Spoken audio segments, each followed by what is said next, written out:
তুই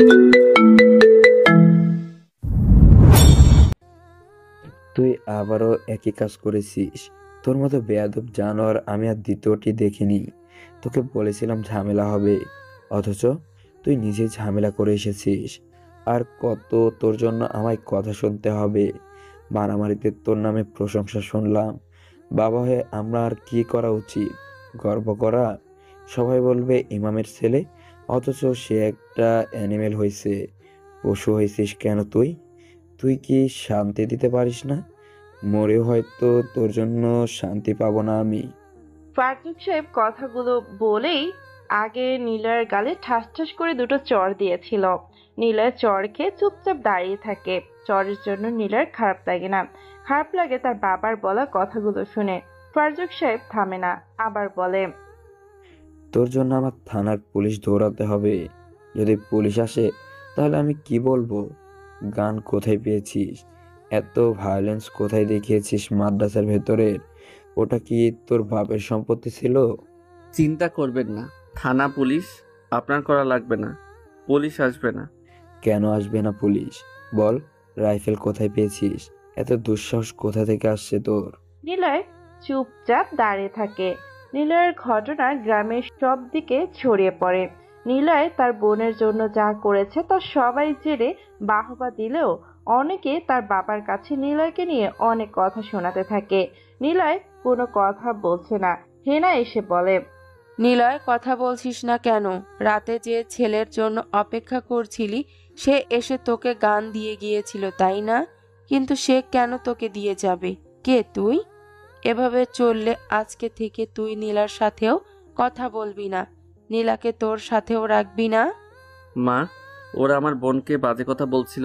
ক্লাসে ঢুকে ওদের হাত ধরে চুমু খেয়েছে, আমার কাছে প্রমাণও আছে। এসব কিছু আমি ভাই হয়ে কিভাবে সহ্য করব? বোন যতই খারাপ হোক, একটা ভাইয়ের সামনে তার বোনকে নিয়ে বাজে কথা কোনো ভাই শুনতে পারবে না। আমি পারিনি মা, আমি তো বলেছি তোমাদের কোনো সমস্যা হবে না। আর বাবা, আপনি না ইমাম, আপনার উচিত সমালোচনার দিকে না তাকিয়ে নিজের মতো থাকা। আপনি আগে দেখুন আমার জন্য আপনার কোনো সমস্যা হচ্ছে কিনা। আমি আলেমের ঘরে জালেম তৈরি হইনি বাবা, জালেমদেরকে মারতে গিয়েছিলাম। এটা গ্রাম না হলে যদি আমার এরিয়া হতো, কসম ওদের জানাজার জন্য তোমাকে ডাকতে আসতো। নিলয় কথাগুলো বলেই বাড়ি থেকে বের হয়ে যায়। ঘটনা বিরাট হলেও নিলয়ের বাবার কাছে কোনো বাজে খবর আসেনি। না কোনো থানা থেকে পুলিশ এসেছে বাড়িতে, আর না কোনো ব্যক্তি এসে হুমকি দিয়ে গেছে। তবুও ফারুক সাহেব লোকের কথা চিন্তা করছে, পরিবারের মান সম্মান চিন্তা করছে। ইমামের ছেলে হয়ে সে এতটা ডেঞ্জারাস অমানসিক কাজ কিভাবে করে? আলেমের ঘরে জালেম তো না নিলয়, তবুও ফারজুকের এত ভয় কিসের? দুর্জয়রা এখন কিছুটা সুস্থ। হারুন আর পুলিশেরা ওদের পাশে আছে। খবরটা হারুন নিজেই এমপির কানে দিয়েছে। কিন্তু যখন শুনে নিলয় নামের কেউ করেছে, তখনই এমপি ঘটনা যেন বাহিরে না যায় সেটার নির্দেশও দিয়ে দিয়েছে। কিন্তু কি আছে নিলয়ের ভিতরে? এই নিলয়কে হারুন নিজেই ছেড়ে দেখে ছাড়বে। নীল এমপিও কেন ভয় পাচ্ছে তাকে? দুর্জয়কে তন্ময় প্রশ্ন করলো। মেয়েদের টিজ করে বেরিয়েছো। তোমার নামে থানাতে আরও আগে কমপ্লেন এসেছিল, কিন্তু তুমি চেয়ারম্যানের ছেলে বলে কিছু বলেনি। আমি জানতাম না তুমি নিলয়ের বোনকে টার্গেট করবে। সে এখন অমানুষ হয়ে গেছে। আগের নিলয়ের সাথে এবারে নিলয়ের তফাৎ অনেক আলাদা। সে এতটা সাহস দেখাচ্ছে কীভাবে? ওর বাবার সাথে এই বিষয়টা নিয়ে কথা বলতে হবে।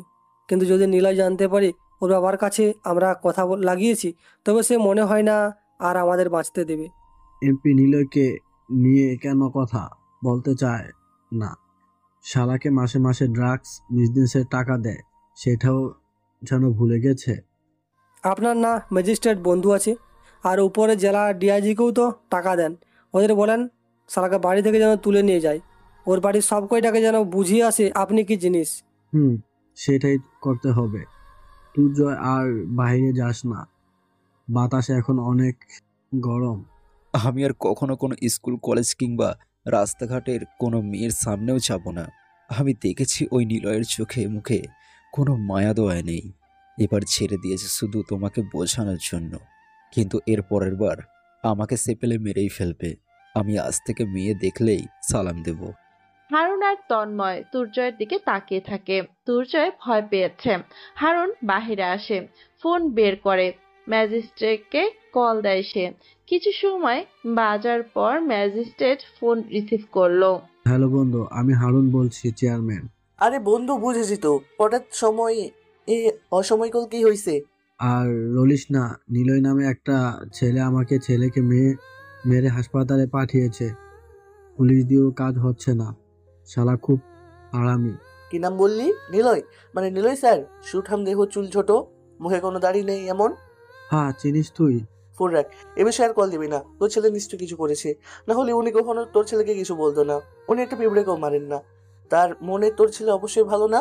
আমি আমার চাকরি হারাতে চাই না। আর বেশি ভেবে তুই সময় নষ্ট করিস না। তোর ছেলে বেঁচে থাকলে আপাতত কাহিনী এখানেই শেষ কর। তোর ছেলে আর চেয়ারম্যান এসব নিয়েই থাকে এখন। বেশি দূরে যাস না, ফোন দিবি না আর। এসব কোনো বিষয় নেই, বেঁচে থাকলে আবার দেখা হবে। ম্যাজিস্ট্রেটের কথা শুনে হারুন হাঁ হয়ে যায়। মুখের উপর ঠাস করে ফোনটা কেটে দিয়েছে সে। হারুন অবাক হয়, নিলয় আসলে কে? সরকারি সব লোক নিলয়কে খুব ভালো করেই জানে। সে কি এমন করেছে যার জন্য তাকে সবাই ভয় পায়? তার এত পাওয়ার কেন? নিশ্চয়ই জেলা ডিআইজি ওরে চিনে না। হারুন ভাবতে ভাবতে শরীফকে কল দেয়। শরীফ রিসিভ করে। হ্যালো স্যার, ভালো আছেন? আরে হারুন, তুমি হঠাৎ ফোন করলে যে? মাল ঠিকঠাক আছে? এসব কিছু ঠিক থাকলেও আমি ঠিক নেই। কেন, তোমার আবার কি হলো? কোনো সমস্যা? হ্যাঁ, অনেক বড় সমস্যাতে পড়েছি।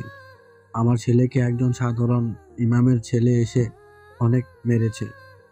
অস্ত্র নিয়ে মাদ্রাসার ভিতরে গিয়ে আমাকে ছেলেকে মেরে আহত করেছে। কোনো পুলিশ কিছু করতে পারছে না। আপনি একটু ব্যবস্থা করেন স্যার, না হলে আমি যে শেষ। কি এত বড় সাহস? ঠিকানা দাও, আমি সব ব্যবস্থা করছি।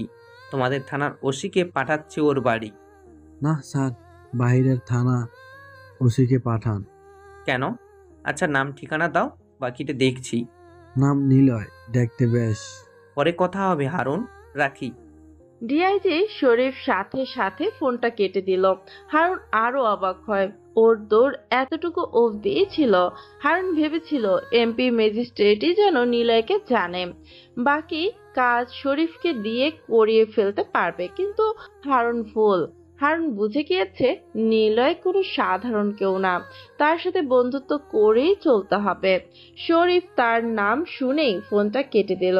হারুন তার ছেলের এই অবস্থাকে মেনে নিয়েছে। তন্ময় বলে, কোনো কাজ হলো? না, সবাই নিলয়ের নাম শুনতে ফোন কেটে দিয়েছে। বুঝতেই পারছি না নিলয় আসলে কে।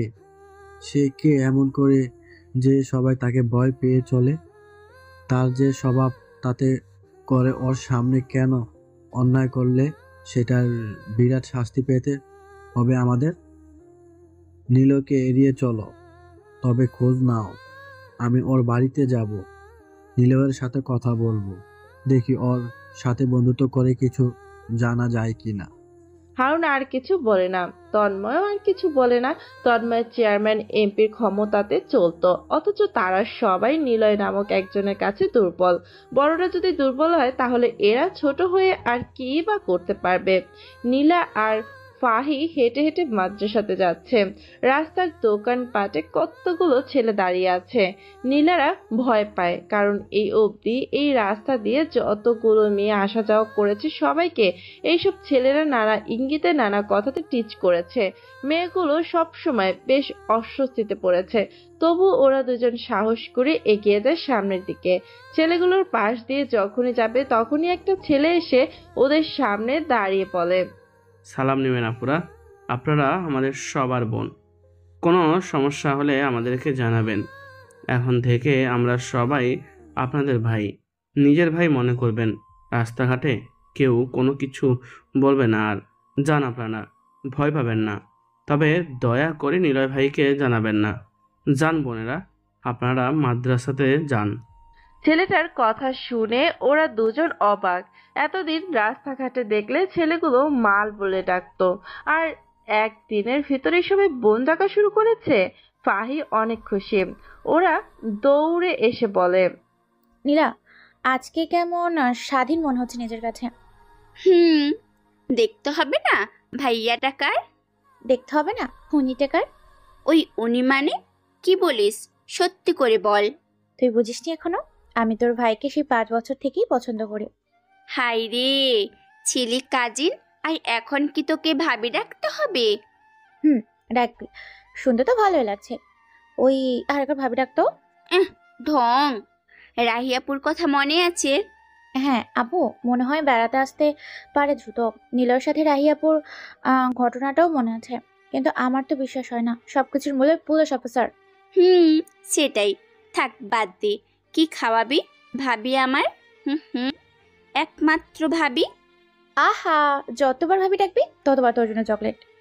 থামো ভাবি গো, আগে বলো ভাইয়া এসব জানে? মনে তো হয় জানে না। তোর ভাইয়া যে ফাজল, আমাকে বলে কিনা রোজ আনা নেওয়া করলে আমি যেন টিপস হিসাবে থেকে চুমু দিই। বাটা বজ্জাত। ও মা গো, কি প্রেম!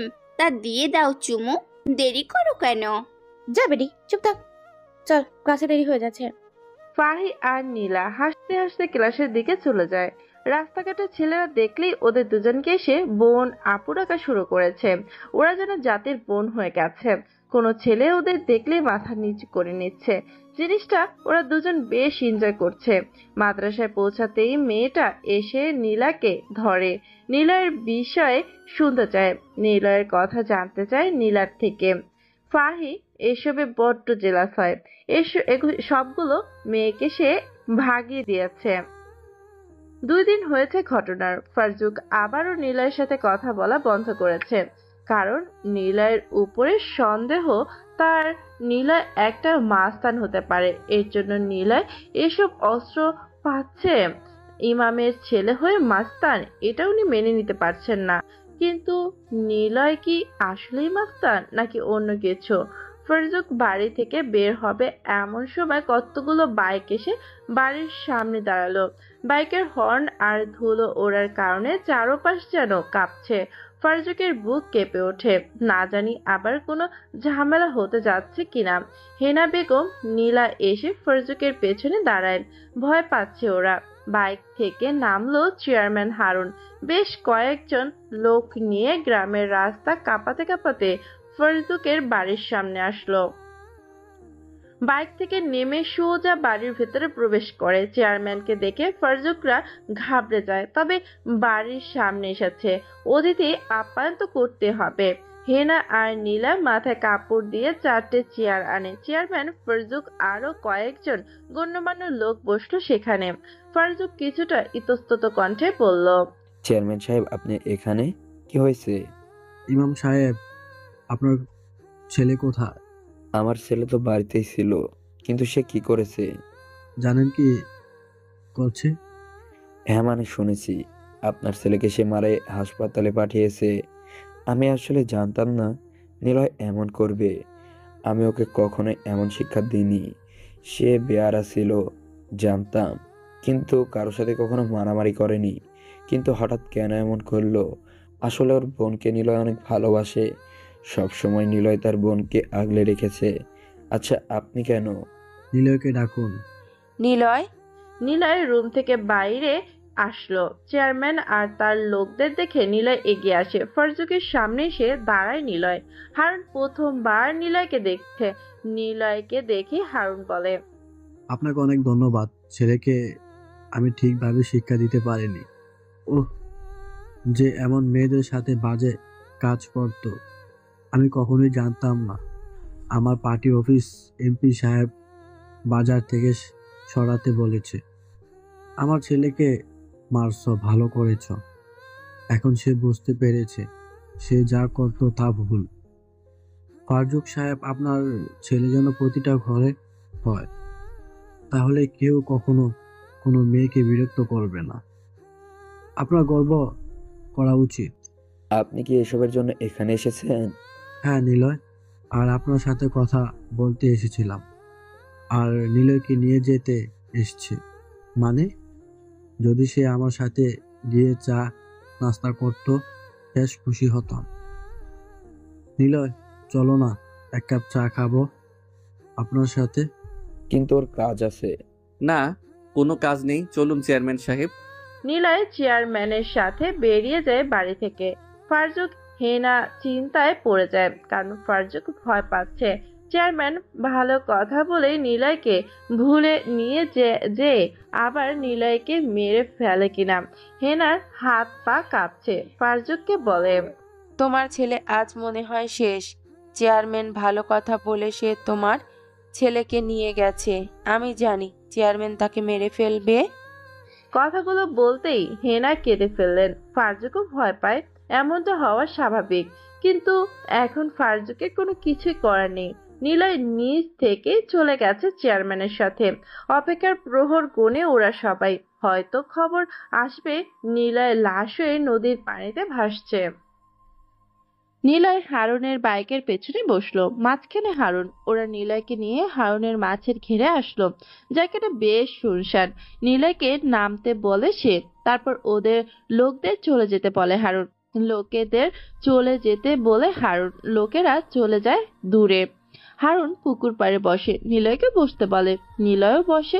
হারুন পকেট থেকে সিগারেট বের করে নিলয়ের দিকে বাড়ালো। নিলয় মুচকি হেসে না করে দেয়। চেয়ারম্যান সাহেব, আমি সিগারেট খাই না। বাহ, ভালো ছেলে, কিন্তু এটা মাথায় আসে না বয়সটা আমার থেকে প্রায় অর্ধেক।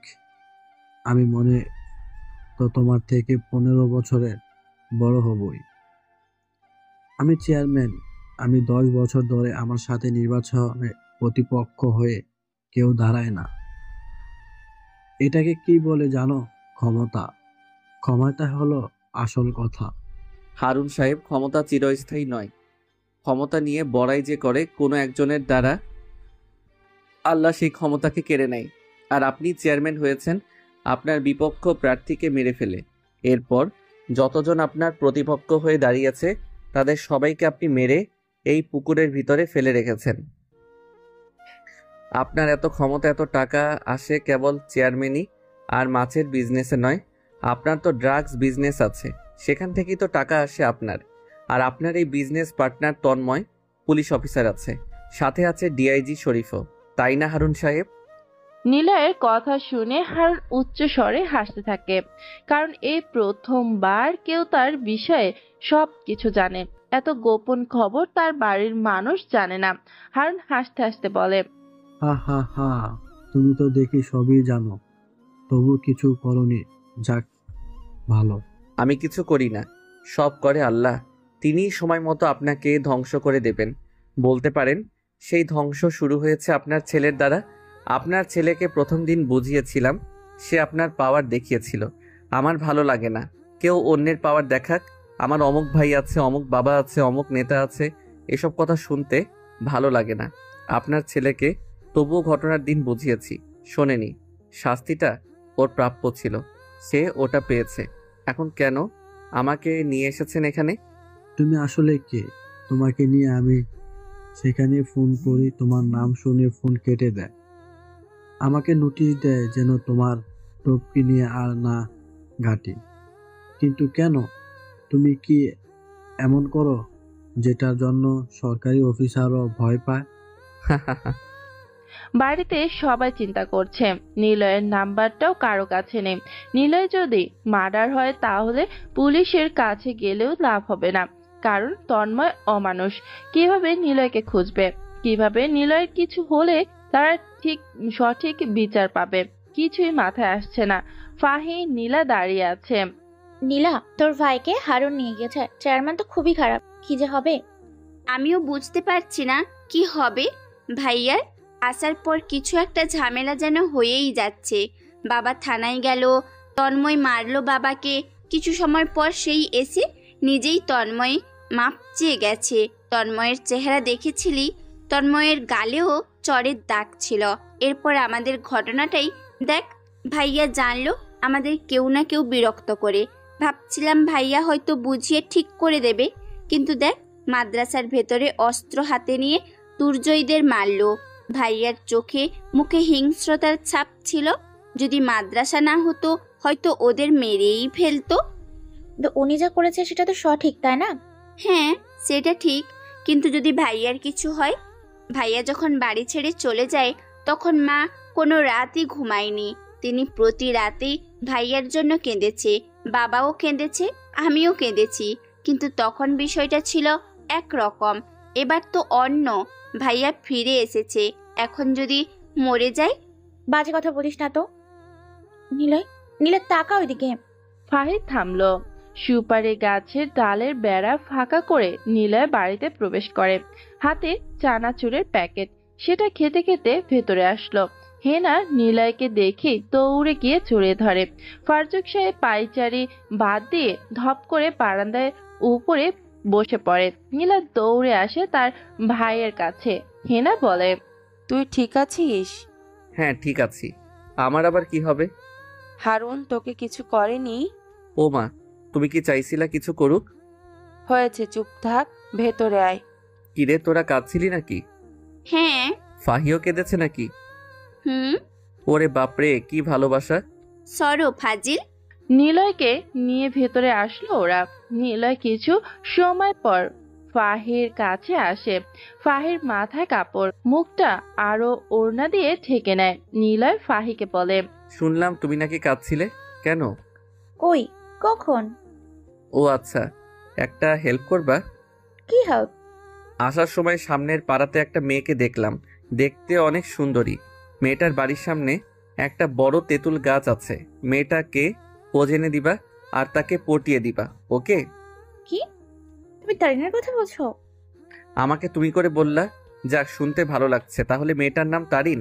ও মনে পড়ছে, আমাদের সাথে সেও আগে মাঝে মাঝে ঘুরতে যেতে চাইতো। যাক ভালো, পটাতে সহজ হবে। তোমার মরাই ভালো ছিল, শয়তান ছেলে। যাও, আমার সামনে আসবে না। তারিনকে এনে দিব, নিয়ে শুয়ে থেকো। আর না আনতে পারলে তুমি আসিও। তোমার নিয়ে একটু চুপ বেয়াদব, সরেন তো সামনে থেকে। ফাহি রেগে বাড়ি থেকে বের হয়ে যায়। নীলয় হাসতে থাকে। নীলয় এসব ভালো মতোই লক্ষ্য করে। এরপর নীলয় শিহাবদের বাড়িতে এসেছে। আজকে শিহাবের বিয়ে, বিয়েটা রাতেই হবে। নীলয় সারাদিন শিহাবদের বাড়িতে। এখন সন্ধ্যার কাছাকাছি সময়। নীলয় পাঞ্জাবি পরে রুমের বাহিরে আসলো। শিহাবদের বাড়িতে যাবে। নীলাও যাওয়া নিষেধ, কারণ ফারজুক সাহেব বারণ করে দিয়েছেন যেন নীলয়ের সাথে নীলয় না যায়। ফারজুকের ধারণা নীলা যদি সেখানে যায় নিলয়ের সাথে, তাহলে খারাপ কিছু ঘটবেই, কারণ ওটা বিয়ে বাড়ি। বিয়ে বাড়িতে অনেক কিছুই হবে, তাই নিলয়ের সাথে নীলাকে পাঠাবেন না। কিন্তু ফাহি যাবে নিলয়ের সাথে। নিলয় এটার ব্যবস্থা করেছে। নিলয় বাড়ি থেকে বের হলো। হঠাৎ কে যেন ওর পেছনে এসে দাঁড়িয়ে আছে। নিলয় ঘুরে তাকায়। স্টাইলিশ অ্যাশ কালারের বোরকা পরে ফাহি দাঁড়িয়ে আছে। আজকে মুখটা দেখা যাচ্ছে ওর। ফাহির দিকে হা করে তাকিয়ে থাকে নিলয়। ফাহি বলে, কি দেখেন? হ্যাঁ, না কিছু না, চলো যাই। নিলয়, ফাহি কিন্তু তোর দায়িত্বে যাচ্ছে, সাবধানে রাখবি, ঝামেলা করবি না কোনো। চিন্তা করো না, সে তো আমার বোন না। তাহলে কি? তোর মাথা। ফাহি আর নিলয় একসাথে শিহাবদের বাড়িতে আসে। বরযাত্রী যাবে ওরা। গাড়ির কাছে আসলো সবাই। নিলয় যাবে শিহাবের গাড়িতে। এমন সময় তারিন মেয়েটা আসলো। নিলয় ওর দিকে তাকিয়ে আছে। তারিন শাড়ি পরেছে।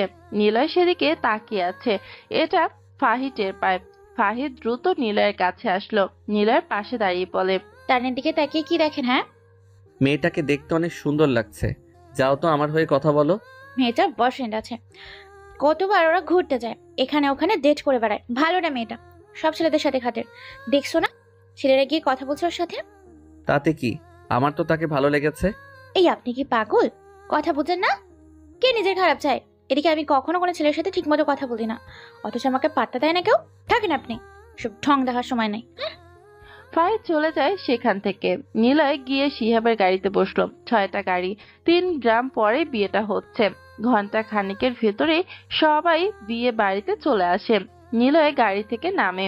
বাড়ির ভেতরে আসলো সে। হঠাৎ পেছন থেকে একটা মেয়ে নিলয়কে ডাক দেয়। নিলয় ঘুরে তাকাতেই দেখতে পায় তারিন দাঁড়িয়ে আছে। তারিনকে দেখেই নিলয় মুচকি হাসলো। তারিন এগিয়ে আসে নিলয়ের দিকে। আপনি নিলয় ভাইয়া না? হুম আমাকে চিনছেন? আমি তারিন। চিনতে পেরেছি। তুমি অনেক বড় হয়ে গেছো, সাথে সুন্দরীও। কি যে বলেন না। ওই নিলয়, এদিকে শোনো, আমার হাতটা ধরো তো, আমি ভিড়ের ভিতর চিপকে যাচ্ছি। নিলয় ঘুরে তাকায়। ফাহি হাত বাড়িয়ে নীলের দিকে তাকিয়ে কথাটা বলল। নীলয় অবাক হয়, এই ফাহি মেয়েটা তো দেখি বজ্জাত খুব। তারিনের সাথে কথা বলছে দেখে নীলয়কে ফাহি এভাবেই ডাকে। তারিন নীলয়কে বলে, ও তো ভাই না, বিয়েতে ওকে বোরকা পরে আসে। আপনার গার্লফ্রেন্ড নাকি? হুম। নীলয় বেশি কথা না বলে দ্রুত ফাহির কাছ থেকে চলে যায়। ফাহি হাত ধরে নীলয় সেখান থেকে দূরে আসে। ফাহি টেরা চোখে তাকায় নীলয়ের দিকে। নীলয় বলে, কি সমস্যা? মেয়েটা নিচ থেকে কথা বলছিল, দিলা তো সব বাস দিয়ে। আমি কি করলাম? কি করলা না আবার? সে জিজ্ঞাসা করে তুমি আমার গার্লফ্রেন্ড কিনা। তো আমি কি করব? ফাজিল কোথাকার। চুপ। যদি দেখেছি ওর সাথে কথা বলতে আপনার খবর আছে। নীলয় আর কিছু বলল না। এভাবেই বেশ কিছু সময় চলে যায়। ফাহি সব সময় নীলয়ের সাথে সাথেই থেকেছে। তারিন অবশ্য কয়েকবার ডেকেছে নীলয়কে, কিন্তু ফাহি গেছে তার কাছে। নীলয় তো এটাই চেয়েছিল, ফাহি তাকে ভালোবাসে কিনা নীলয় এটা দেখার জন্যই এমন করেছে। রাত 11টার দিকে বিয়ের কাজ সম্পন্ন হয়ে যায়।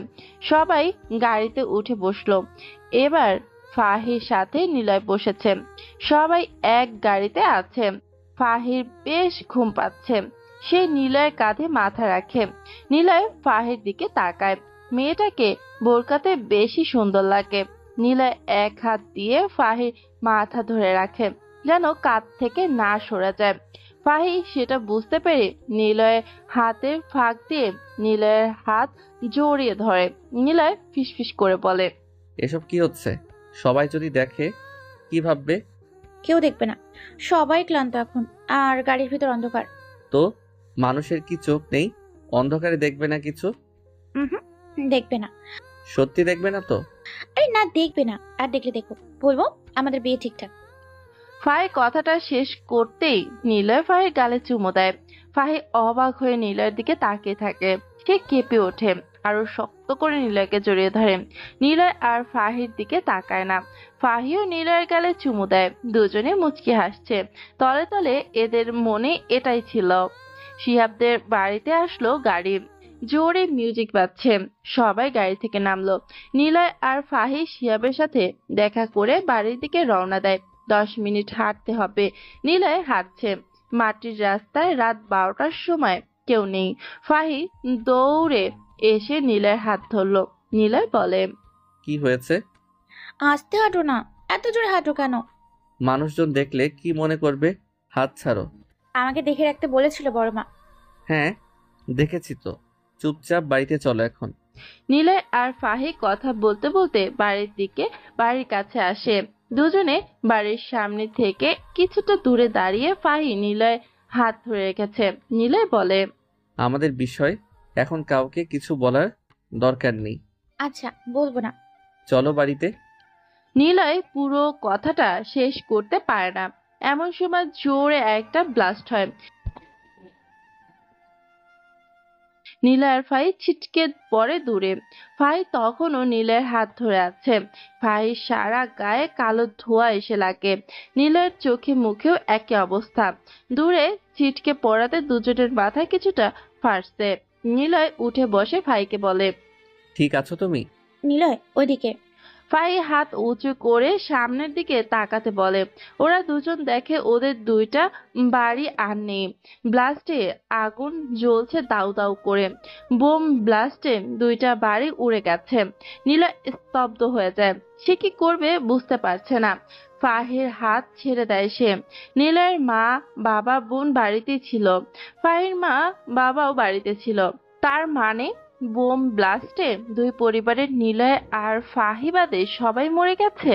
নীলয় ফাহির হাত ছেড়ে দিয়ে বাড়ির দিকে এগিয়ে যেতে থাকে। হঠাৎ কতগুলো হাত নীলয়কে পেছন থেকে টেনে ধরে। শিয়াব দৌড়ে এসেছে। ওর গায়ে এখনো বিয়ের পাঞ্জাবি পরা। নীলয়কে ওরা সবাই শক্ত করে ধরে। নীলয় বলে, নীলা, মা বাবা ছাড়ো আমাকে, ছাড়ো আমাকে। নীলয়, ভিতরে আগুন যাস না। যেভাবে ব্লাস্ট হয়েছে, বাড়ির ভিতরে থাকা সবাই এতক্ষণে হয়তো। ওরা বেঁচে আছে, ওদেরকে বের করতে হবে। নীলয়, অনেক আগুন, মরে যাবি তুই। আমি বেঁচে থেকে কি করব? নীলয়কে সবাই ধরে রাখে। ওদিকে ফাহি জ্ঞান হারিয়েছে। কয়েক মিনিটের ভিতরে দুইটা বাড়ি পুড়ে ছাই হয়ে যায়।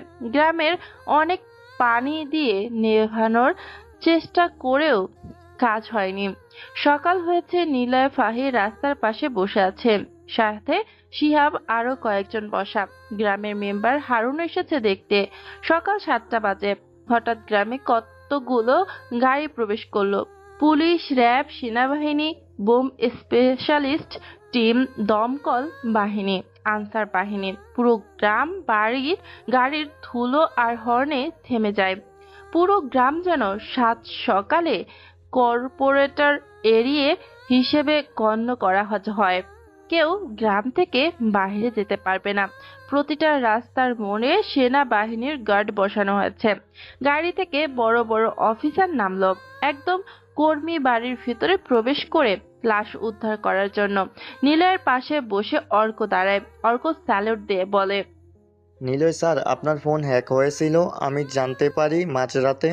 তখন বুম ব্লাস্টের খবর জেনেছি। শুধু আপনার ফোন নয়, আপনার বাড়িতে থাকা সবার ফোন হ্যাক করে বুম ব্লাস্ট করা হয়েছে। প্রাথমিক ধারণা সেটাই বলছে। নিলয়কে পুলিশ, র্যাব, সেনাবাহিনী সবাই ঘিরে রেখেছে। সবাই নিলয়কে স্যালুট করছে। নিলয় কারো দিকে তাকাচ্ছে না। নিলয় চুপচাপ মাথা নিচু করে বসা, চোখ দিয়ে এখন কোনো পানিও বেরোচ্ছে না। হঠাৎ করেই কে বা কারা তার বাড়িতে বোম ব্লাস্ট করালো। গ্রামের মানুষ নিলয়ের ক্ষমতা দেখে অবাক হয়ে গেছে। সামান্য একজন ছেলে, অথচ গ্রামে তার জন্য এত এত বাহিনী। নিলয় যেন কোনো একজন বড় ব্যক্তি হবে। 10 জনের একটা টিম 2 বাড়ির ভিতরে প্রবেশ করে। নিলয় এখনো কারোর সাথে কথা বলেনি। সে চুপচাপ মাটিতে বসে আছে, চোখে যেন নিলয়ের পানি নেই, তবে চোখ দুটো টকটকে লাল হয়ে আছে। বেশ কিছু সময় খোঁজার পর নিলয়ের বাড়ি থেকে একজনের লাশ বের করে আনে। আধা পোড়া লাশ, সেটা নীলার লাশ। নিলয় দৌড়ে যায় সেদিকে। নীলার বুক অবধি পুড়েছে। এক পায়ে ওর নূপুর ছিল। পা দেখেই বোঝা যায় এটা নীলার লাশ। নিলয় তার বোনের লাশের দিকে এক দৃষ্টিতে তাকিয়ে থাকে। চোখের পানি যেন নিলয়ের শুকিয়ে গেছে, বেরই হচ্ছে না। আরো কিছু সময় পর ফাহির মা বাবার লাশ একসাথে বের করা হয়। ফাহি আরো যেন পাগল হয়ে যায়। ওদের লাশ দেখে ফাহি আবার জ্ঞান হারায়। একটু পর হেনার লাশ বের করে আনে দুজন। নিলয় হেনার কাছে যায়, হেনার মুখের দিকে তাকিয়ে থাকে। নিলয় তার মায়ের হাত ধরলো। সবাই এসে নিলয়কে সামলাতে থাকে। আরো বেশ কিছু সময় খোঁজ চললো।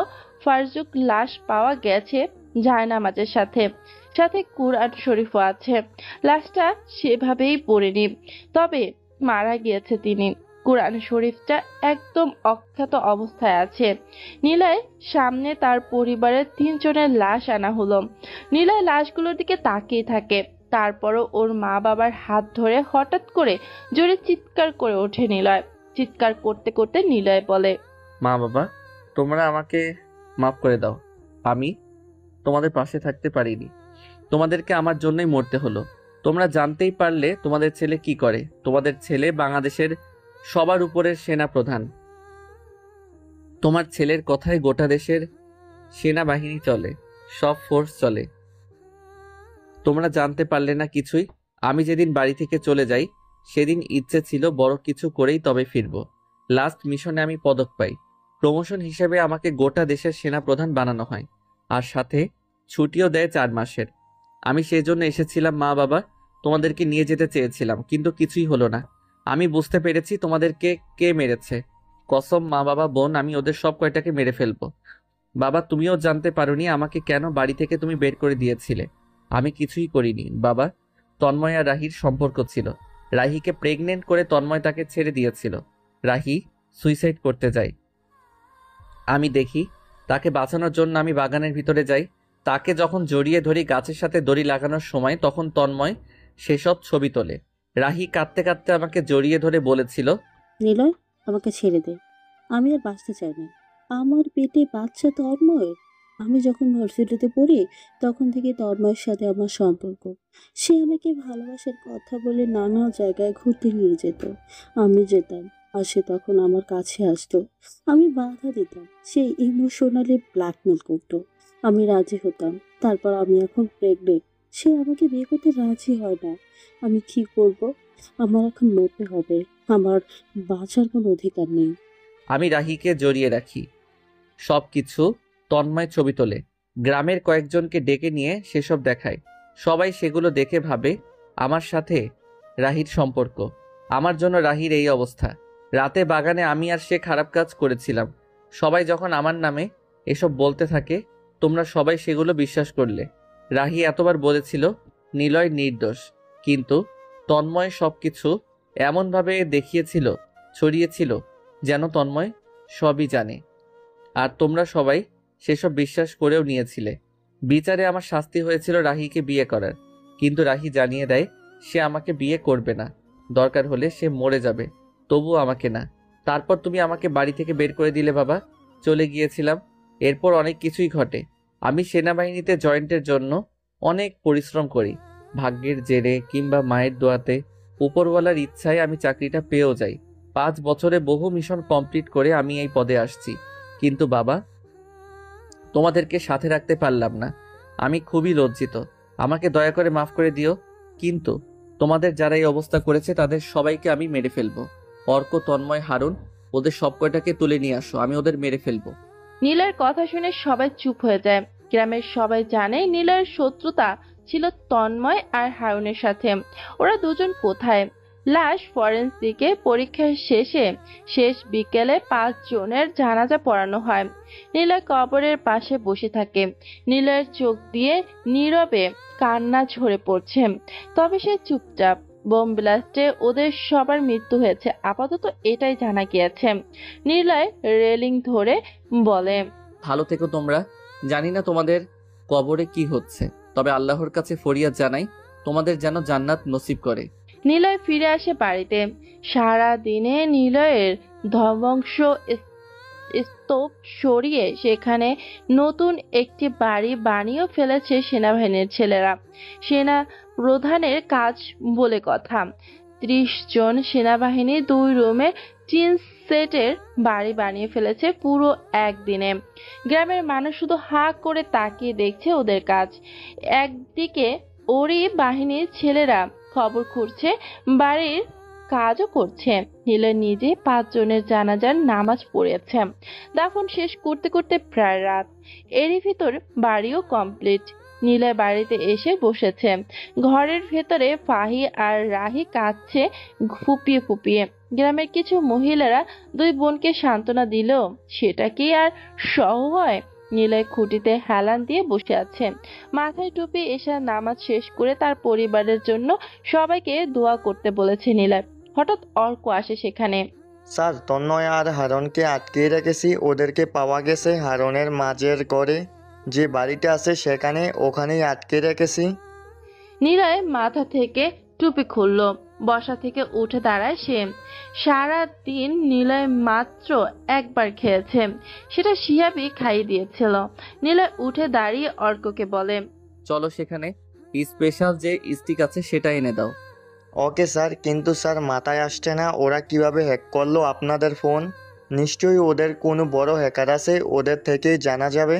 নীলয় সেখান থেকে যাবার জন্য পা বাড়ায়। শিহাব নীলয়ের হাত টেনে ধরল। শিহাব এখন জানে নীলয় কি করে।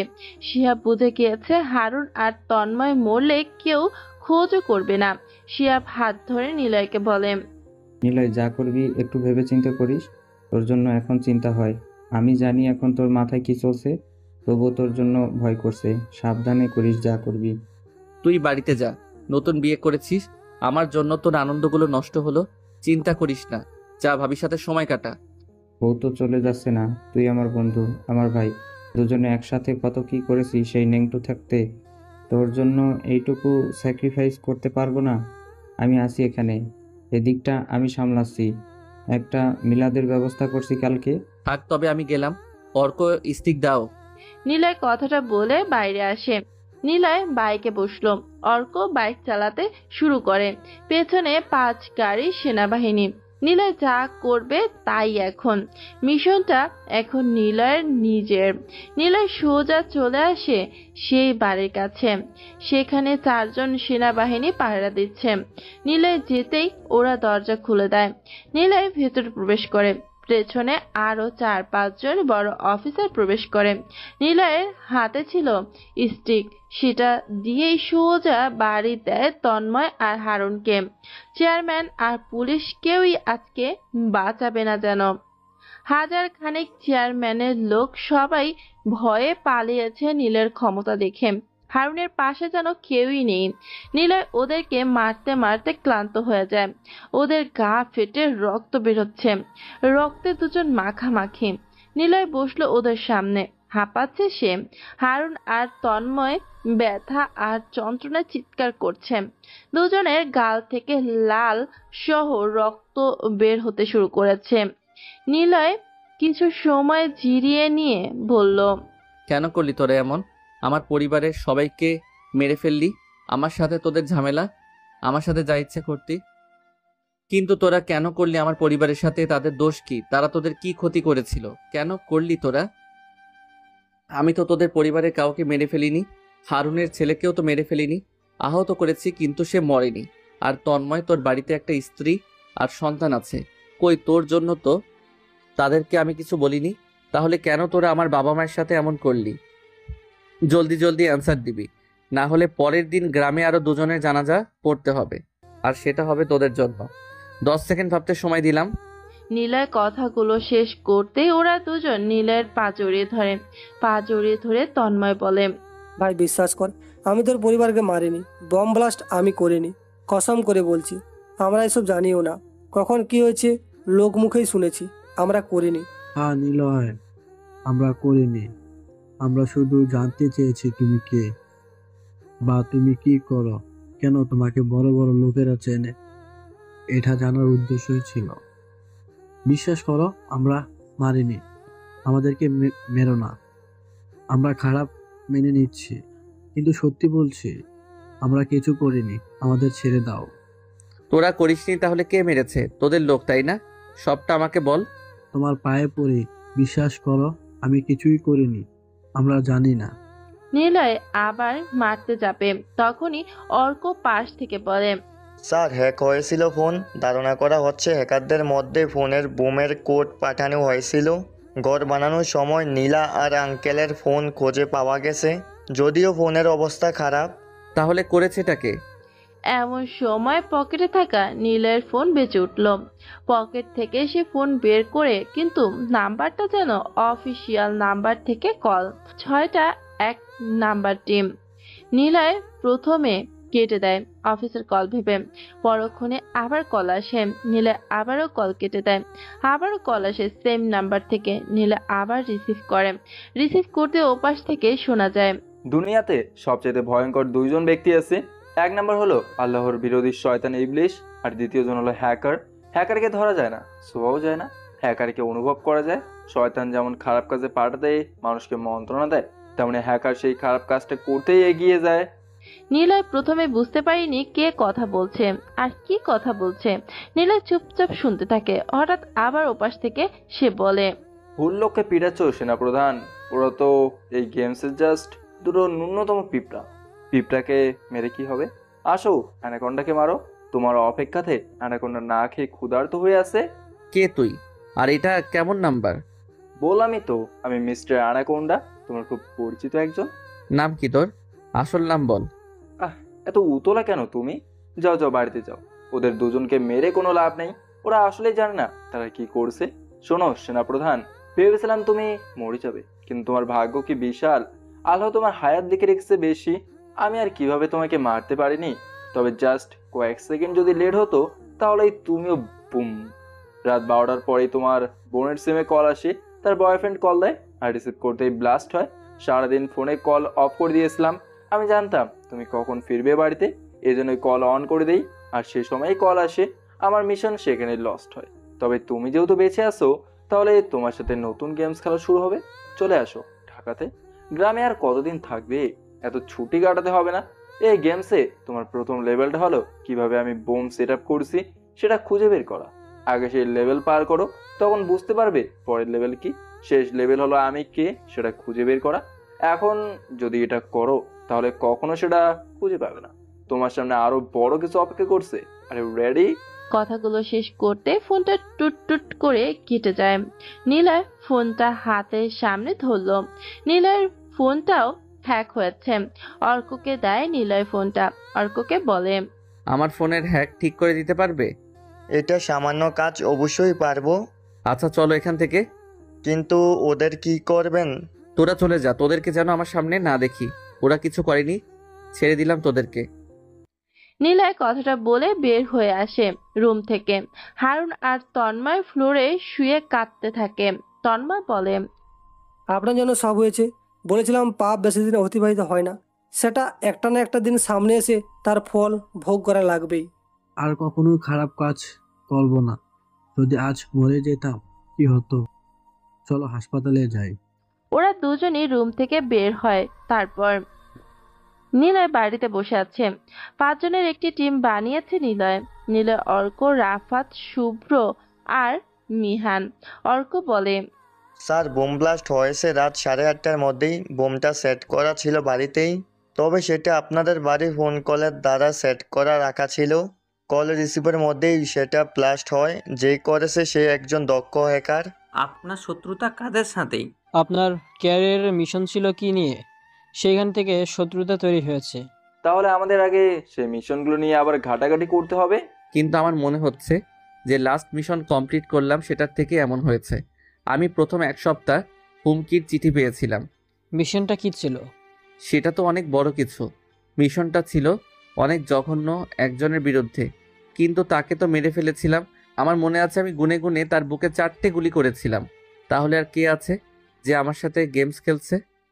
নীলয়ের কথা শুনে সবাই চুপ হয়ে যায়। ঘটনা এখন অন্যদিকে চলে যাচ্ছে। তারপর নীলয় চুপচাপ বসে আছে। সবাই নীলয়ের দিকে তাকিয়ে। নীলয় সবার দিকে একবার তাকিয়ে বলে, শেষবার আমাকে হেড অফিস থেকে মিশনে পাঠানো হয়। মিশনে আমরা ছিলাম 10 জন। সেই মিশনে 9 জনই মারা যায়। আমি বেঁচে আছি।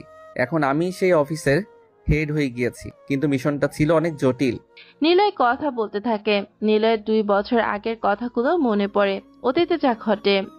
নীলয় মাথা উঁচু করে যখন পানি খেতে যাবে, ঠিক তখনই একটা ফুটবল এসে নীলয়ের মাথায় লাগে আর নীলয়ের হাত থেকে পানির বোতল পড়ে যায়। নীলয়ের চোখ থেকে চশমাও খুলে যায়। চশমাটা তুলে গেঞ্জির কাপড়ে মুছে নিয়ে চোখে পরে নিল। হঠাৎ শুনতে পায়, ওই ছেলে, বলটা দাও। নীলয় সামনে তাকায়। একটা জার্সি পরা ছেলে দূর থেকে ফুটবল দেবার জন্য নীলয়কে ডাকে। নীলয় ঘুরে তাকিয়ে দেখে বলটা কিছুটা দূরে চলে যায়। নীলয় উঠে বলটা এগিয়ে দেয়। ছেলেটা বল নিয়ে মাঠে চলে যায়। কিছু সময় পর ছেলেটা এগিয়ে আসে নীলয়ের দিকে। নীলয় বলে, তোমাকে আজ মাঝখানেক দেখি এইখানে এসে বসে আমাদের ফুটবল খেলা দেখ। তুমি কি ভার্সিটিতে নতুন? হ্যাঁ ভাই, আমি নতুন ভর্তি হয়েছি। ও, আমি রাকিব। এই ভার্সিটিতে ভর্তি হলে কেন? এটা খারাপ ভার্সিটি। এখানে খালি আন্দোলন, মেসে থাকা নিয়ে মারামারি, রাজনীতি বেশি চল। ভার্সিটির পড়াশোনা থেকে সব প্রমোট করে বেশি। তবে এইখানে আগে দুটো জিনিস বেশি হতো, পড়াশোনা আর স্পোর্টস। ফুটবল এই ভার্সিটির ঐতিহ্য। আসলে আমি জানি না কেন ভর্তি হয়েছি, তবে খেলা দেখতে ভালো লাগে বলে রোজ এখানে এসে খেলা দেখি। ফুটবল খেলতে পারো? আমাদের ওপেন্ট হলো এইখানকার এমপির ছেলেপুলোরা। পড়াশোনা তো করে না, এখানে এসে অনেক কিছু করে, বেড়ায়। মানে নামে স্টুডেন্ট, অথচ বছরের পর বছর ফেল করে এখানে পরিবেশ খারাপ করে ফেলছে। ও আচ্ছা। নীলয় সেখান থেকে চলে আসে। আজ দেরি হয়ে গেছে ইউনিভার্সিটি থেকে বের হতে। নীলয় যখন বের হবে, ঠিক তখনই একটা মেয়ে দৌড়ে ইউনিভার্সিটিতে প্রবেশ করে। মেয়েটা পড়বে না সোজা এসে নীলয়ের উপরে ধাক্কা খায়। দুজনেই পড়ে যায় সেখানে। নীলয় কিছুটা থতমত খেয়ে মেয়েটাকে বলে, আপনি কি কানা? এভাবে এসে দৌড়ে আমার উপরে পড়লেন কেন? মেয়েটা নীলয়ের প্রশ্নের উত্তর দেয় না। সে নীলয়ের দিকে তাকিয়ে জোরে কেঁদে ওঠে। আশেপাশে স্টুডেন্টগুলো ওদের দিকে তাকায়। নীলয় ঘাবড়ে যায়। সে কি কিছু করলো? মেয়েটা যদি কাঁদতে কাঁদতে বলে সামনে থাকা ছেলেটা ওরে বাজে টাচ করেছে, তখন কি হবে? নীলয় ভয় নিয়ে বলে, কি হয়েছে? আপনি কাঁদছেন কেন? দেখুন, আপনি এসে ধাক্কা দিয়ে আমার উপরে এসে পড়েছেন। আমি কিন্তু কিছু করিনি। আপনি কাঁদবেন না দয়া করে। কি হয়েছে? সবাই দেখছে। প্লিজ আমাকে বাঁচান, ওরা আমাকে মেরে ফেলবে। পুলিশের কাছে যেতে দেয়নি ওরা, আমাকে বাঁচান প্লিজ। কি বলছেন আপনি? আমি কিভাবে বাঁচাবো? কে আপনি? আমাকে বাঁচান দয়া করে, ওরা আমাকে মেরে ফেলবে। মেয়েটা কথাটা বলেই নিলয়ের পেছনে এসে দাঁড়ায়। নিলয় বুঝতে পারে না কি বলবে। নিলয় দেখতে পায় সামনে দরজা দিয়ে 5 জন ছেলে দৌড়ে আসছে, হাতে বিরাট বড় কোপাতি। নিলয় ভয় পায়। ছেলেগুলো নিলয়ের সামনে এসে দাঁড়ায়। ওর ভেতরে থাকা আকাশ নামের ছেলেটাকে বলে, সামনে আয়। তোকে বলছি পুলিশের কাছে যাবি না, তবু তুই পুলিশের কাছে যাচ্ছিস। তোকে আজ কুপিয়েই মেরে ফেলবো। তোমরা অনেক খারাপ। আমার 12 বছরের ছোট বোনটাকে তোমরা 5 জন মিলে গণধর্ষণ করেছো। আমাকেও তোমরা মেরে ফেলতে চেয়েছো। আমি তোমাদের সবাইকে পুলিশে দেব। মেয়েটার কথা শুনে সবাই চমকে যায়, কিন্তু কেউ কাছে আসার সাহস পায় না, কারণ আকাশ হলো এমপির ছেলে। আকাশই সব সময় ঝামেলা করে বেড়ায়। এবার ঝামেলাটা অনেক বেশি বড় হয়েছে। আকাশ রেগে বলে, শালি, তোকে না বারণ করলাম সবার সামনে বলবি না? তুই কথা শুনিসনি? আসলে তোর বোনকে নয়, তোকে ধর্ষণ করার দরকার ছিল, তাহলে আজকে এমনটা হতো না। আমার বোনকে হাসপাতালে অবধিও নিতে দাওনি। আমাকে মারলেও তোমাদের শাস্তি একদিন হবেই। ওই ছেলে, সামনে থেকে সরে যা, নাহলে তোকেই আগে মার। নিলয়ের দিকে তাকিয়ে কথাটা বলল আকাশ। নিলয় এতক্ষণ ভয় পেয়েছিল, কিন্তু মেয়েটার কথা শুনে নিলয়ের মাথাটা রাগে কেমন ঝিমঝিম শুরু করে। নিলয় মেয়েটাকে বলে, আপনাকে চিনি না, তবে আমি কথা দিচ্ছি আপনার বোনকে হাসপাতালে নিয়ে যাব। আপনি থানাতে যেয়ে ওদের নামে কেস করে আসবেন। হা হা হা, বুঝতে পেরেছি তোর মরার ইচ্ছে হয়েছে। আমাদের নামে পুলিশের কাছে কেস করলে পুলিশ সেই কেস কখনো গ্রহণই করবে না। চিনিস না আমি কে? আমি আকাশ পুরো কথাটা শেষ করতে পারে না। নিলয় এগিয়ে এসে আকাশের পেটে জোরে একটা ঘুষি দেয়। আকাশ এক হাত পিছিয়ে এসে বমি করে দেয়, তারপর মাটিতে ধপ করে পড়ে যায়। সবাই হা করে তাকিয়ে থাকে নিলয়ের দিকে। নিলয় তার কাঁধ থেকে ব্যাগটা খুলল, মেয়েটার হাতে দেয় ব্যাগটা। আরেকটা ছেলে এগিয়ে আসে নিলয়ের দিকে। নিলয় তাকে জোরে একটা লাথি দেয়। ছেলেটা দূরে গিয়ে পড়ে। বাকিরা ভয় পেয়ে ওদের দুজনকে নিয়ে ভার্সিটি থেকে বের হয়। নিলয় সহ বাকি স্টুডেন্টরা মেয়েটার কাছে আসে। নিলয় বলে, কি হয়েছে বলুন তো? মেয়েটা কাঁদতে থাকে। কাঁদতে কাঁদতে মাটিতে বসে পড়ে সে। মেয়েটা বলে, আমার নাম তানিয়া, আমার বোনের নাম তিয়া। আমরা 2 বোন। আমার মা ফারান নামের ছেলেটার বাড়িতে কাজ করে। ছেলেটা আকাশের বন্ধু। ওদের দুজনকেই আপনি মেরেছেন। আমার ছোট বোন রোজ আমার মায়ের সাথে দেখা করতে যেত। গতকাল রাতে আমার মায়ের শরীর খারাপ হয়। আমি তখন বাড়িতে ছিলাম না। আমার ছোট বোন যায়, সে প্রায়ই যেত। গতদিন বৃষ্টি হচ্ছিল। আমার বোন যখন আমার মায়ের বাকি কাজগুলো করে বাড়িতে ফিরবে, তখন অনেক বৃষ্টি। একটা গাড়ি আসে বাড়িতে। গাড়ির ভেতরে ওরা 5 জন ছিল। বাড়িতে ঢোকে না ওরা। গাড়ির ভেতর ওরা বসে ড্রাগস নিতে থাকে। আমার ছোট্ট বোন বারান্দায় এসে দাঁড়ায়।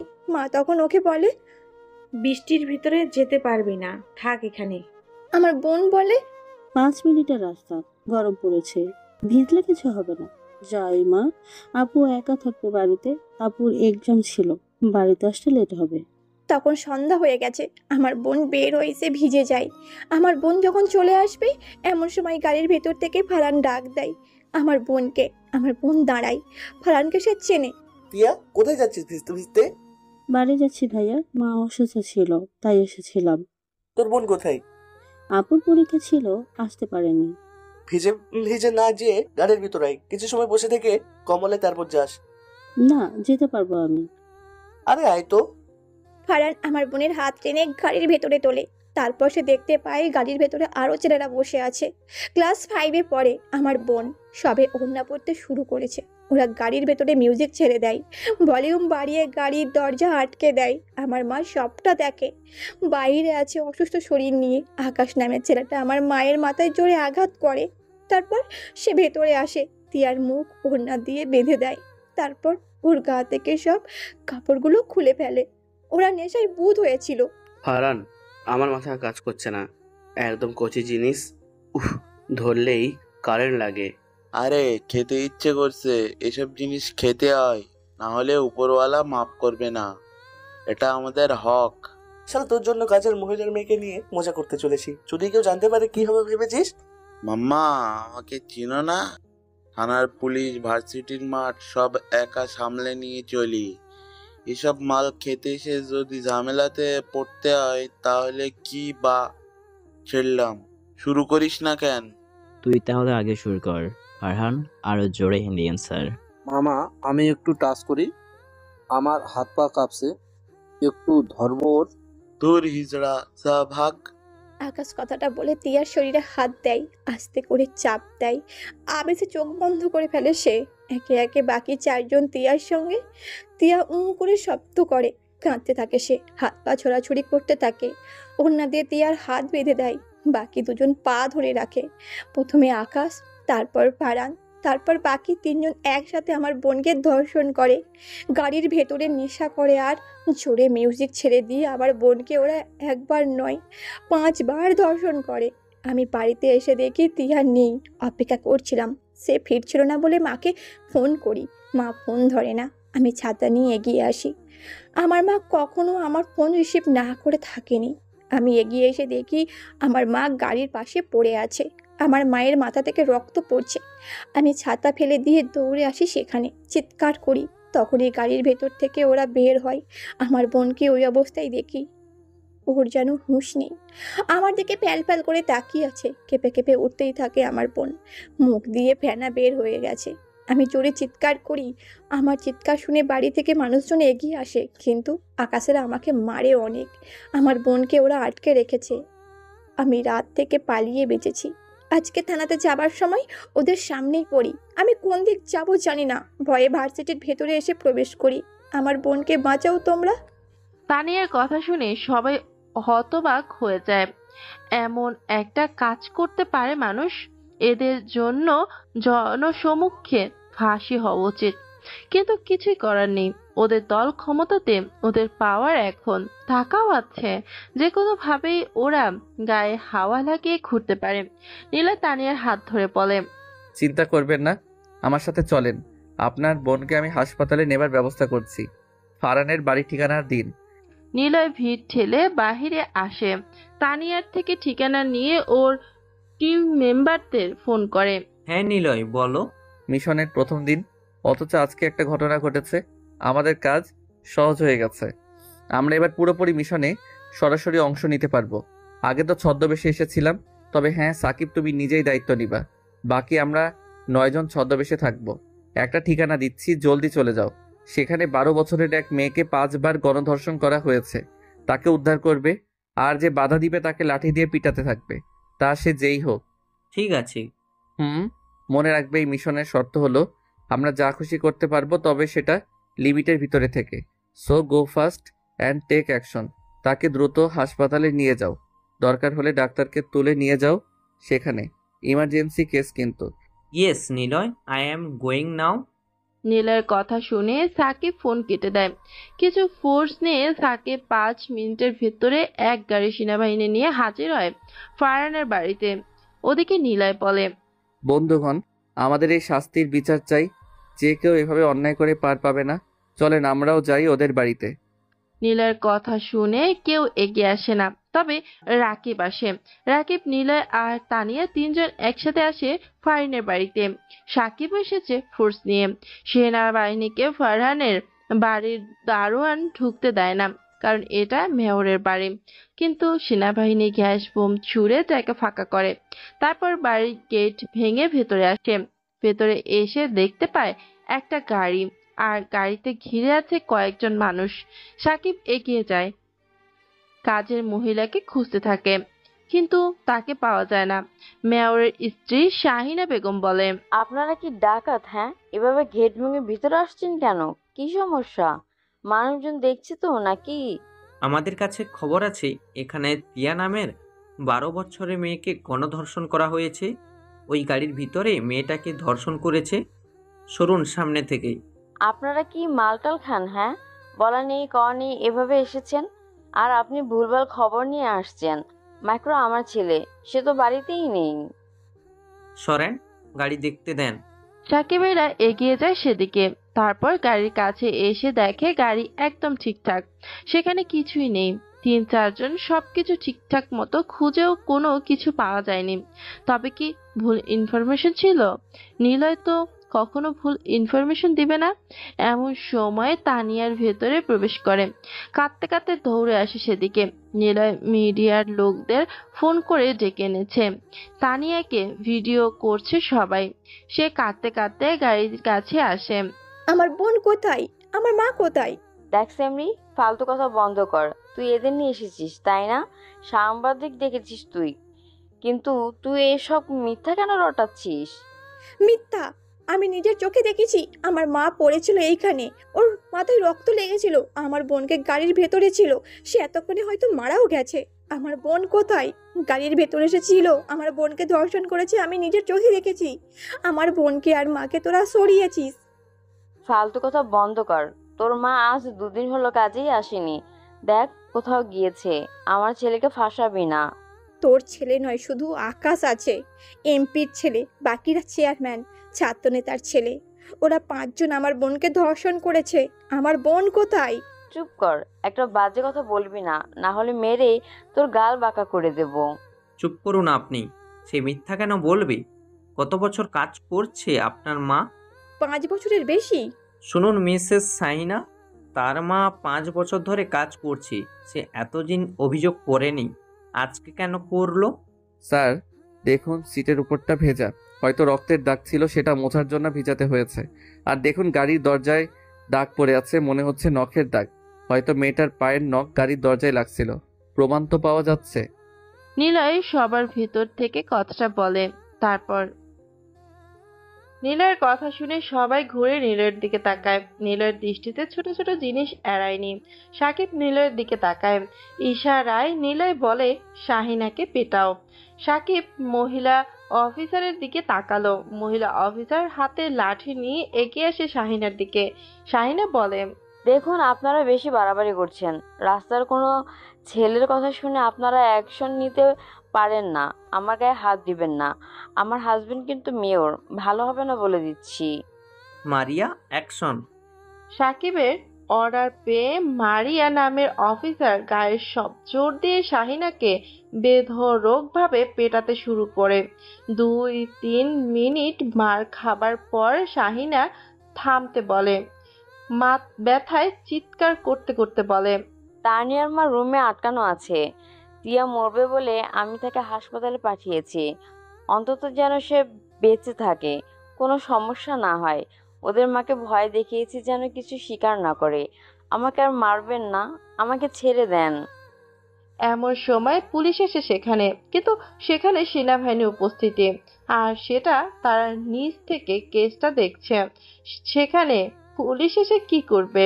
সাকিব সাফ জানিয়ে দেয়, কেসটা সেনাবাহিনী দেখবে, পুলিশের কাছে যাবে না। পুলিশ যেন নাক না গলায়। পুলিশ আর কিচ্ছু বলেনি। তানিয়ার মাকে উদ্ধার করা হয়। তানিয়ার মা সবকিছু সত্য বলে। সেখান থেকে টিয়াকে খুঁজে বের করা হয়। সে হাসপাতালে, মরমর অবস্থা। 12 বছরের এক মেয়েকে 5 জন মিলে গণধর্ষণ করা হয়েছে। খবরটা এখন পুরো বাংলাদেশ ছড়িয়ে পড়েছে। এমপি মাসুদ দাঁড়িয়ে আছে সামনে। আকাশ, ফারহান, নয়ন, সুজন, নাজিম দাঁড়িয়ে আছে। মাসুদ এসে আকাশের গালে ঠাস ঠাস করে 2টো চড় বসিয়ে দিল। আকাশ গালে হাত দিয়ে দাঁড়িয়ে থাকে। মাসুদ চিৎকার করে বলে, তোরা কি পাগল? কি করেছিস তোরা? বাচ্চা মেয়েকে ধর্ষণ করেছিস? তোদের অনুভূতি এত জঘন্য কেন? ধর্ষণ করার কি দরকার তোদের? পার্টি দিবি, সুন্দরী বান্ধবীরা আসবে, তাদের নিয়ে ফুর্তি করবি, অথচ তোরা ক্লাস 5-এ পড়া বাচ্চা মেয়ের সাথে। ছি! সরি বাবা, আসলে সেদিন নেশাতে ছিলাম, ড্রিঙ্কস করছিলাম, ইয়াবা নিছিলাম, বৃষ্টিও হচ্ছিল আমাদের চোখের সামনে দিয়ে। তখন মেয়েটা ভিজতে ভিজতে যাচ্ছিল, গা থেকে ওড়না সরে যায়, মাথা আর কাজ করেনি। ফারহানকে বলেছিলাম মেয়েটাকে ডাকতে, সে ডাকে। মেয়েটাকে গাড়ির ভিতরে নিয়ে আমরা সবাই একটা নেশার মধ্যে পড়ে কাজটা করে ফেলেছি। কিন্তু বিশ্বাস করো, আমার খুব বেশি জোরে কিছু করিনি, খুব নর্মাল ছিলাম। কিন্তু মেয়েটা বেশি নড়ছিল, তাই মাঝে মাঝে গলা টিপে ধরছিলাম। আমাদেরকে বাঁচাও বাবা। আকাশের কথা শুনে মাসুদ আরো 2টো চড় দেয়। ওদের সবার গালে। তারপর উনি চেয়ারে গিয়ে বসে। ঘটনা এখন উত্তাল, কারণ এমপি, মেয়র, চেয়ারম্যানের ছেলেরা এই কাজটা করেছে। সেজন্যই ঘটনা এখন অনেক বেশি দূর ছড়িয়ে যাচ্ছে। মাসুদ কল দেয় পুলিশ অফিসারকে। আকাশদেরকে বাড়ি থেকে বের করে দেয়। পুলিশের হেফাজতে তুলে দেয় মাসুদ ওদের। কারণ মাসুদ জানে যদি জনগণ ওদেরকে খুঁজে পায় তাহলে গণধোলাই খাবে, আর সেখানেই ওরা মরবে। আকাশদের যদি পুলিশের কাছে রাখা হয় তবে মাসুদ যে কোনো সময় ওদেরকে ছাড়িয়ে নিতে পারবে। পুলিশ অফিসার যখন আকাশদের নিয়ে বাইরে বের হয় তখন সাংবাদিক এসে পুলিশদের ঘিরে ধরে। দেখুন, ধর্ষণকারী যেই হোক তাকে শাস্তি পেতেই হবে, তাই এমপির ছেলে বলে তাকে ছাড় দেওয়া হবে না। তাদেরকে আমরা বাড়ি থেকেই আটক করছি, তাদের কঠোর থেকে কঠোরতম শাস্তি হবে। পুলিশ ওদেরকে নিয়ে চলে যায় থানায়। মাসুদ তার লোকদের ফোন করে। তার নাম মিজান। মিজান, খোঁজ নে তো হঠাৎ সেনাবাহিনী কেন আসলো এখানে? সেনাবাহিনী আসা মানে ঝামেলা। বর্ডার থেকে আমার যে মাল আসা যাওয়া হয় সেখানে অনেক কাহিনী ঘটে। সেনাবাহিনী যেন বেশি দূর না এগিয়ে আসতে পারে, তাহলে অনেক সমস্যা। কেঁচো খুঁড়তে সাপ বের হবে। চিন্তা নেই স্যার, আমি সব দেখছি। সেনাবাহিনী কোথা থেকে খবর পেল? সেনাবাহিনী কিন্তু সহজে পিছু ছাড়বে না। বুঝতে পেরেছি স্যার, পুলিশ ঘুষ দিলেও নিতে পারে, কিন্তু সেনাবাহিনী দেশের জন্য নিজের জীবনও দিতে পারে, তাই একটু সাবধান। আমি বাকিটা দেখব। মিজান ফোনটা কেটে দেয়। তানিয়া মেয়েটা হঠাৎ ভার্সিটিতে আসে পালিয়ে। তারপর সেখানেই ঝামেলা হয়। কার সাথে ওদের ঝামেলা হয়েছিল মিজান সেটার খোঁজ নিতে ভার্সিটিতে আসে। কেটে যায় 1 সপ্তাহ। নিলয় ভার্সিটিতে এসেছে। সে হেঁটে যাচ্ছে সামনের দিকে। হঠাৎ 3টে বাইক আসে ভার্সিটিতে। কালো রঙের বাইক, মাথায় কালো হেলমেট পরা সবার। মোট 5 জন। ওরা সোজা এসে নিলয়ের সামনে দাঁড়ায়। নিলয় থেমে যায়। ওরা বাইক থেকে নামে। মাথা থেকে হেলমেট খুলে নিলয়ের দিকে এগিয়ে আসে।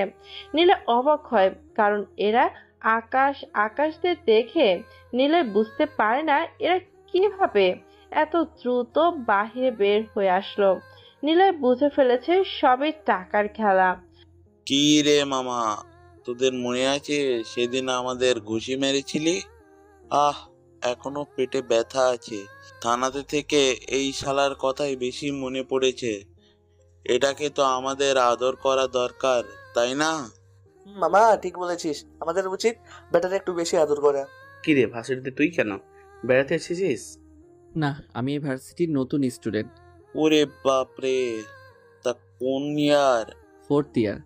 আমরা লাস্ট ইয়ার। তুই যে আমাকে মেরেছিলি, তোর হাত এত শক্ত কেন? তোকে দেখে কিন্তু মনে হয় না তোর গায়ে এত জোর আছে। হ্যাংলা পাতলা গড়ন না স্মার্টও দেখতে না, কিন্তু জোর তো বহুত আছে গায়ে।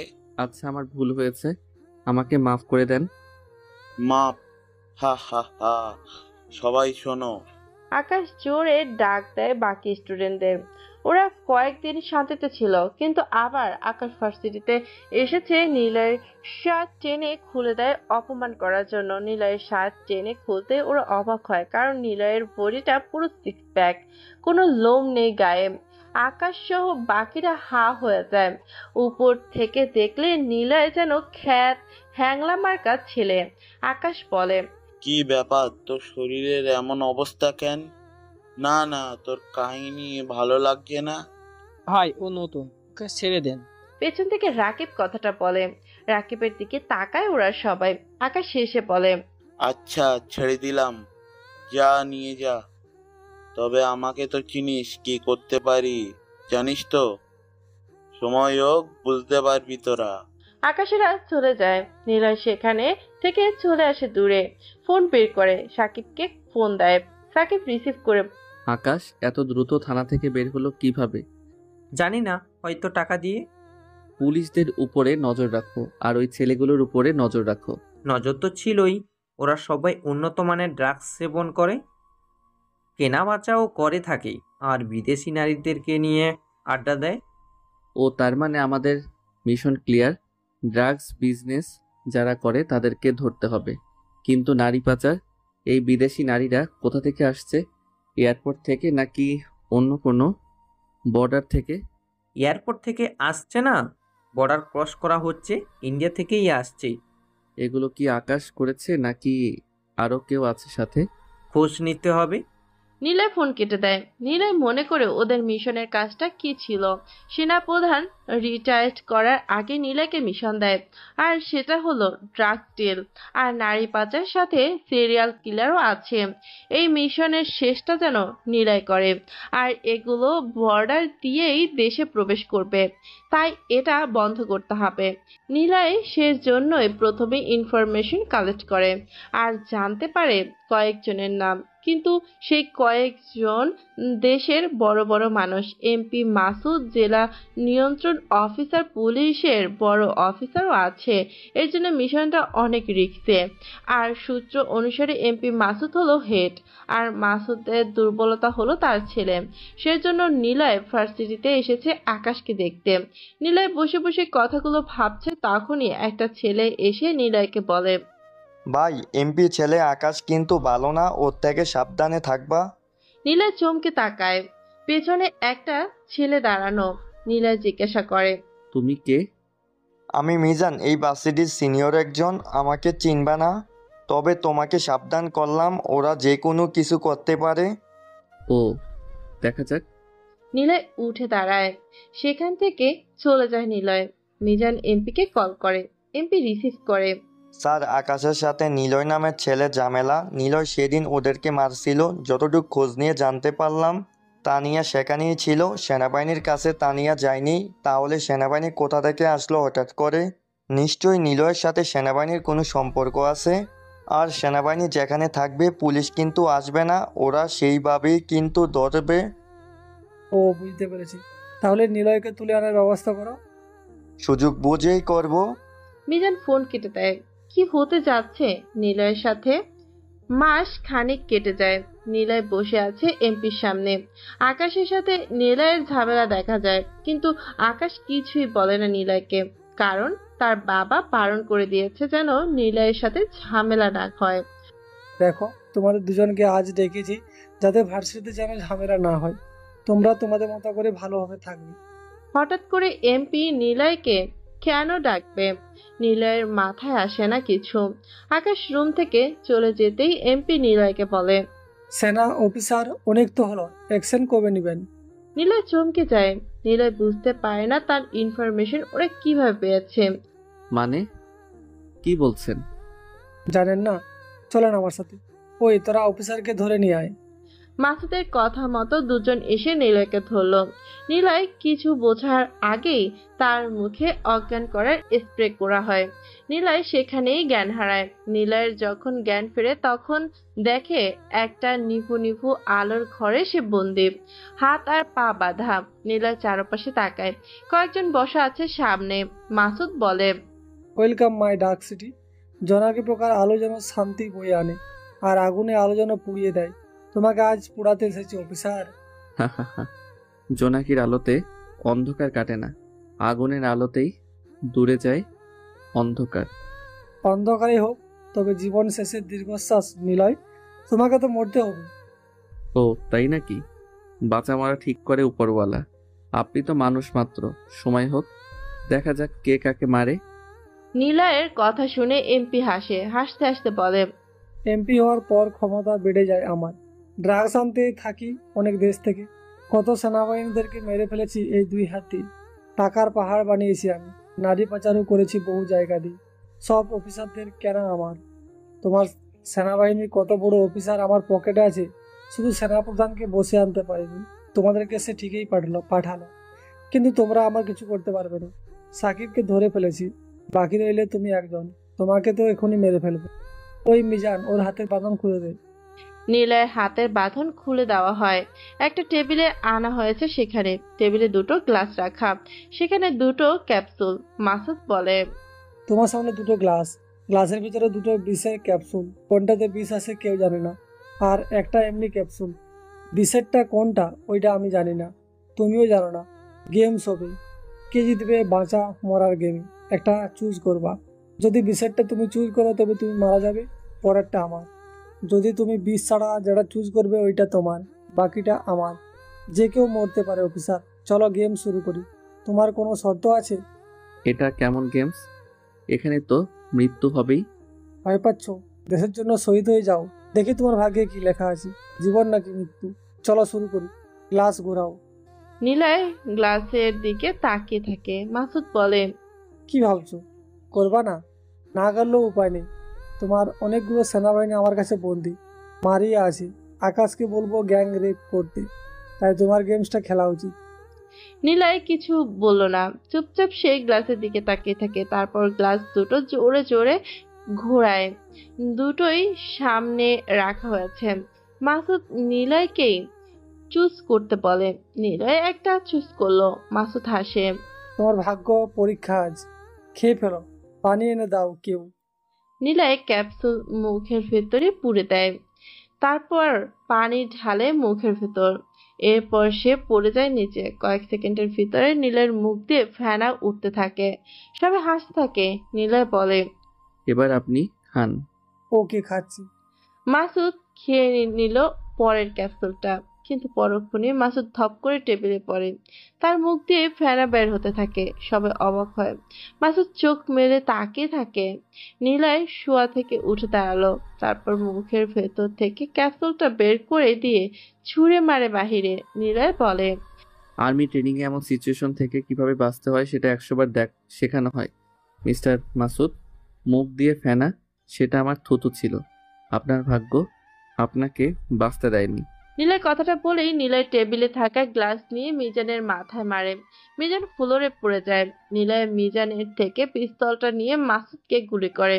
সবাইকে গুলি করে নিলয় শেষে মিজানের কাছে আসে। সে মিজানকে বলে, এবার তোর পালা। তোকে মারিনি কারণ ড্রাগসগুলো কোথায় আছে, টাকাগুলো কোথায় রাখা বল। বলছি আমাকে মারবেন না। মিজান ঠিকানা দেয়। নিলয় ওর অফিসারদের পাঠিয়ে দেয় সেখানে। কিন্তু মিজান ফুল ইনফরমেশন দেয়। ওর অফিসাররা বোম সেট রুমে এসে দাঁড়িয়েছিল আর ওদের সবাইকে বোম দিয়ে উড়িয়ে দেয় আকাশ। কারণ মিজান সব কিছু ফোন করে আগেই বলেছিল। নিলয় যখন অন্ধকার রুমে ছিল তখন মিজানের ফোনে কল চলছিল আকাশের সাথে। মিজান হাসে। নিলয় তাকে গুলি করে মেরে ফেলে। কিন্তু আকাশকে আর খুঁজে পায় না নিলয়। সেখানেই মিশনটা কমপ্লিট হয়। কেবল বেঁচে থাকে আকাশ ও নিলয়। তারপর নিলয়ের প্রমোশন হয়। নিলয় ছুটি নিয়ে গ্রামের বাড়িতে বেড়াতে আসে। এরপরে সবকিছু ঘটে গেছে। কিন্তু হ্যাকার কি আকাশ হতে পারে?